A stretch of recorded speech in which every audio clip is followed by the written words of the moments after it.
My wife and I have taken a lot of different global mission trips, international mission trips, and when we came here, things were just different. They felt different. Not just the need here, which was greater than anywhere else we'd ever been, but also the team on the ground, people who genuinely care about the people and love Jesus enough to share the gospel with these people. And so we connected with Royce and his wife and the missionary teams here, and felt like it was home. And when they offered us the opportunity to be here, we jumped in.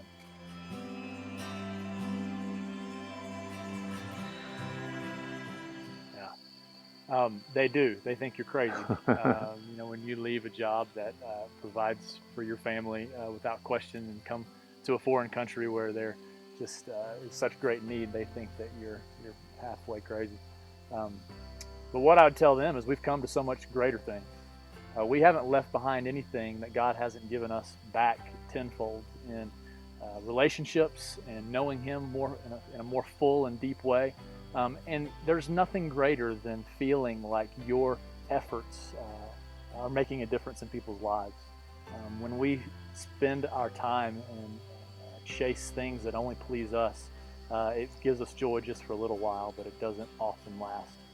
The work we're doing here brings joy to the people, and it ultimately rewards us just as greatly as it does the people. The thing really that I've learned more than anything is the power of prayer.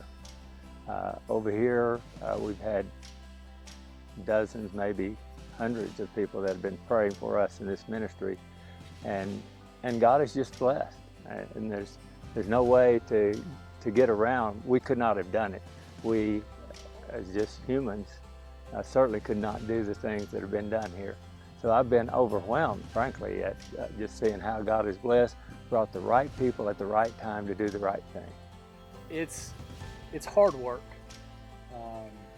We're out here every day in the heat, and especially those of us that are doing construction and working even with the beads. It's not easy. You're sweating. When you see a slideshow of a mission trip, you see the smiles and you see the easy, joyful times. You see the worship celebrations, but that's just part of it. The reality when the rubber hits the road is that it's not easy. It's hard work, but it's rewarding at the same time. Even the inconveniences that we face, there are bad roads, there are water we can't drink, can't even brush our teeth in. Those inconveniences pale to the joy of seeing what God is doing here. There are two types of hard to reach people. There are those that are hard to reach because they don't like you and they want you dead. And then there are those like here in the Banner's Hope community that it's just expensive and it's inconvenient to get here. And so it's expensive and it's inconvenient to get here, but it's worth it. It's worth the money we spend, and it's worth the inconvenience of the bumpy roads and the mud and slipping around to be here to serve these people. And I will add that God has brought us a tremendous team of missionaries here.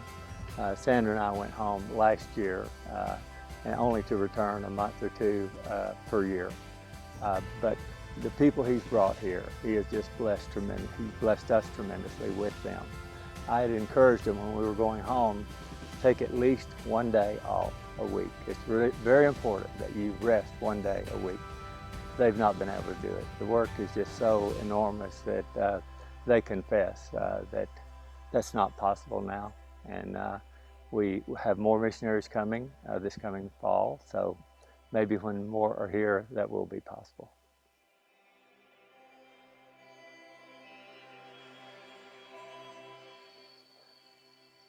Humility. They have the same desires that we do in America. They want their children to do better than they did. They want their children to be educated. They want their children to have jobs. Unemployment in this part of Uganda is about 82%. So to be able to provide over 100 jobs for this community is a big thing. But just to see those lives change that we've been able to see, scores have come to become Christ followers, and that, of course, is what we're here for. Yeah, I echo that and would add joy in the midst of struggles. We have a problem with being content in our country. And you come out here and they have a a home made out of grass and a dirt floor, and they're smiling and they're joyful and they're happy, and it's contagious and convicting at the same time. We solve our sadness by buying new things. They solve their sadness with Jesus and with community.